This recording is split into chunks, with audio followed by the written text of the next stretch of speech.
start now.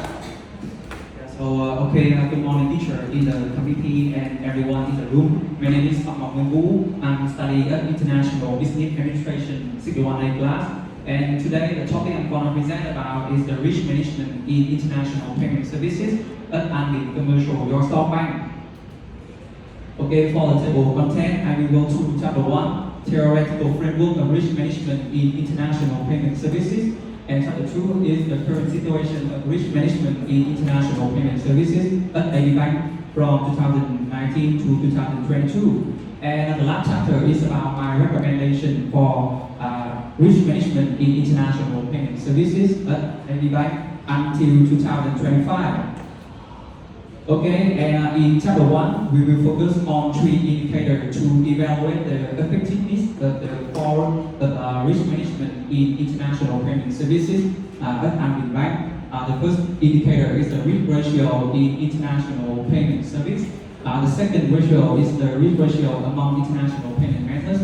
And the last indicator is the risk ratio among factors in international payment. Okay, now we have a very quick look about AB Bank. So to be honest, AB Bank is not one of the top and the most popular banks in Vietnam. It's just kind of medium-sized commercial bank. And AB Bank was established in 1993. It has more than 9,400 billion VND registered capital, and the bank also has more than 130 billion VND total asset value. And AB Bank also has 165 branches in Vietnam. Okay, looking at the first figure in chapter 2, the total revenue of AB Bank and revenue from the international payment center at AB Bank from 2019 to 2022, we can immediately see that both indicators of the revenue increased over year. And especially in 2022, AB Bank was honored to receive the Trade Deal of the Year awarded by the ASEAN Development Bank for having the most outstanding transaction record in importing and exporting finance. Okay, and looking at the second figure is the number of transactions that occurred and the total number of transactions in international payment services at AB Bank from 2019 to 2022. We can see that even if the total number of transactions increased over year, however, the number of transactions that occurred decreased. So it can be considered as one of the biggest achievements of AB Bank from 2019 to 2022. Okay, and looking at the third figure of the chapter 2, we have the risk percentage among international payment methods at AB Bank from 2019 to 2022. We can consider that AB Bank had the achievement of the decrease in the ratio of risk occurred in letter of credit. However, they have a limitation that they still record the increase in the ratio of risk occurred in remittance from the period.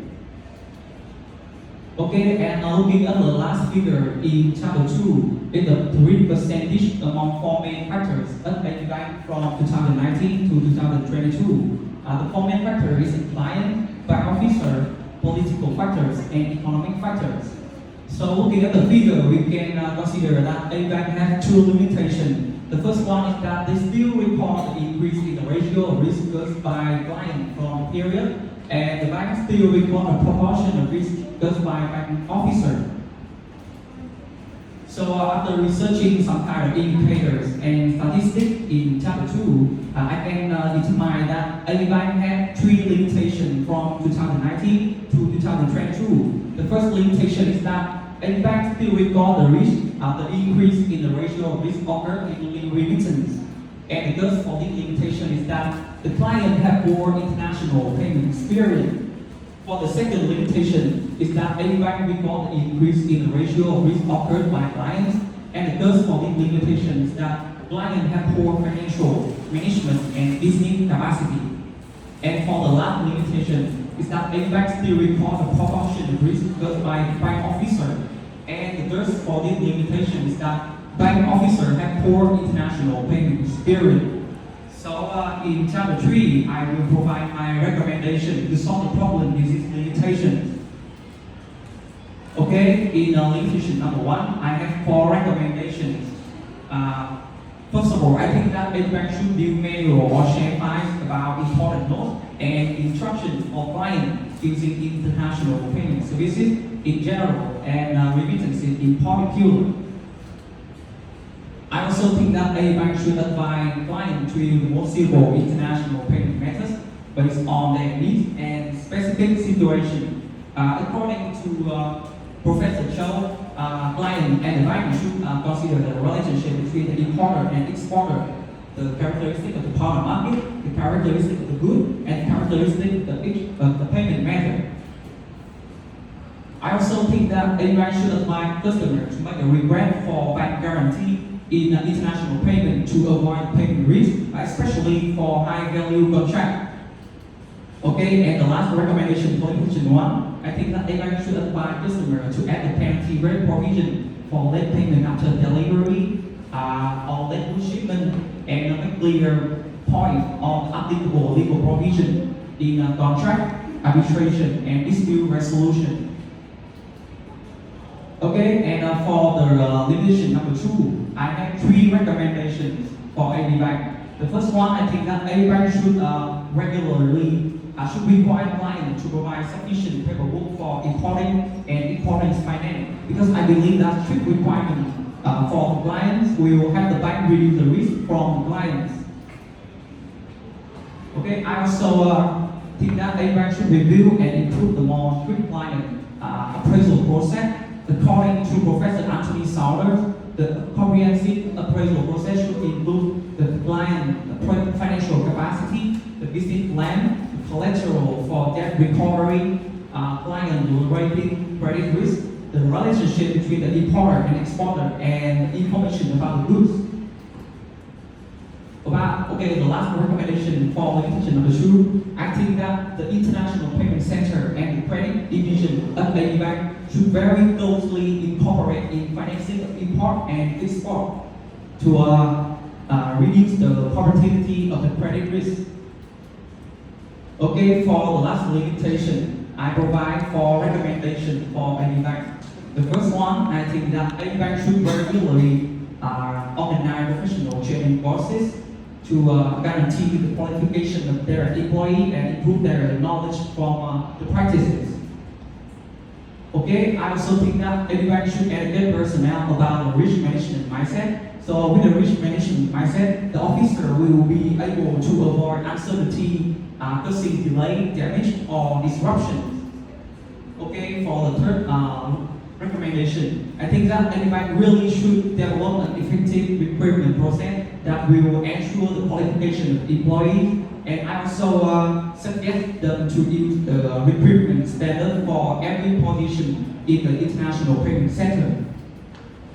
Okay, and I think that a bank should develop an effective employee performance review and very frequently, and they should also develop the reward or discipline commensurately. And I think that the comprehensive content of the review should include the completion of the assigned work, the quality of the completed work, the number of errant work, the development of general and specialized knowledge, the satisfaction of work, the enthusiasm of work, the proposal whose high application value, and attendance and punctuality. So that is the end of my presentation today. Thank you so much for listening. Okay, I think in the back of the presentation in afternoon, I also would say that your thesis is very good and the structure very high to me, and also to give me all of the picture for risk management. Other theory is very good because you also know about the 4 steps to how to control the risk.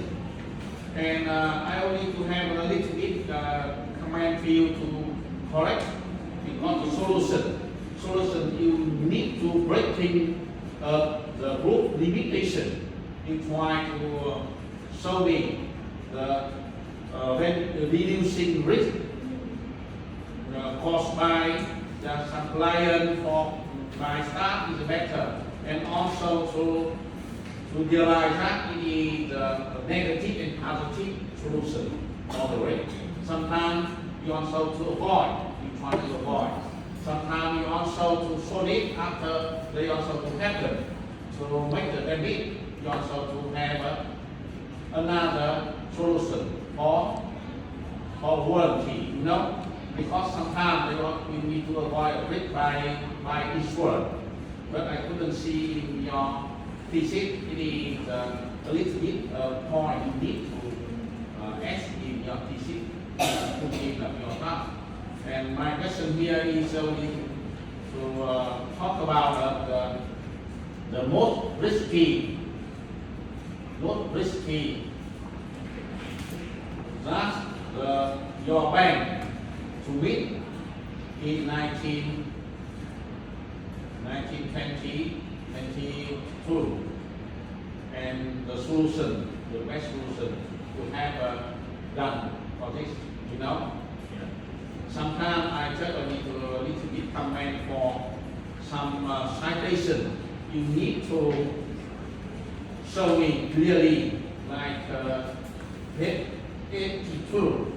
You just need to talk about the offer. I don't know the offer. No, you need to citation the root source and your generally summary. You know, it's better than you generally to tell me the offer. It's me. I don't know the meaning. Yeah, you generally citation the root resource first and then summary by offer. Better. It's okay. Thank you. Thanks for writing this information. I already do that the best presentation. We will have this graph structure, very clear and logical. It's better if in the chapter 1, if you have a session about the collateral of management. In it will evaluate in the chapter 2. Yeah, it's a big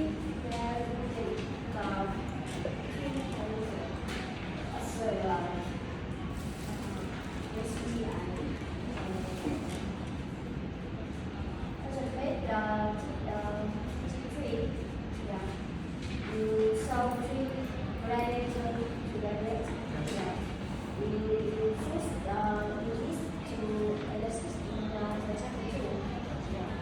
I only have only one question. What's factor which is important for the dimension of payment activity as a one?